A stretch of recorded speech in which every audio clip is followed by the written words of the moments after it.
অন্ধকারাচ্ছন্ন রাত, হালকা ঠান্ডা, নেবু নেবু আলো ছড়াচ্ছে রাস্তায় দাঁড়িয়ে থাকা ল্যাম্পপোস্ট, হালকা শিশিরও পড়ছে। মন ও মস্তিষ্কে তোমার স্মৃতি নিয়ে হেঁটে চলেছে নিঃসঙ্গতায়। বড় বড় ইমারতের পাশ দিয়ে উঁকি দিচ্ছে ওই দূরের আকাশে থাকা এক ফালি চাঁদ। বুকের ভিতর একরাশ শূন্যতা নিয়ে তাকিয়ে আছি আমি সেই চাঁদের দিকে। কত সুন্দর স্নিগ্ধ আলো ছড়াচ্ছে। হয়তো সেও আমার মতোই একা, আমার মতোই নিঃসঙ্গ, ঠায় দাঁড়িয়ে রয়েছে হয়তো ভালোবাসার অভাবে, যেমনটা তোমার অভাবে আমি এখনো অভাবী। তুমি হয়তো আমাকে এখনো চিনলে না, আর আমাকে না চিনেই তোমার ভেলা ভাসিয়েছ নতুনত্বে, নিজেকে সঁপে দিয়েছ নতুনত্বের ছোঁয়ায়।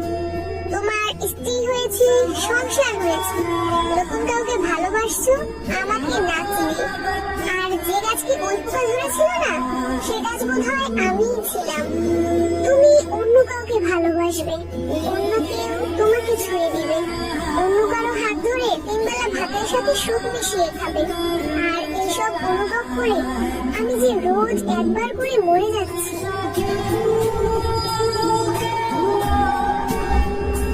जा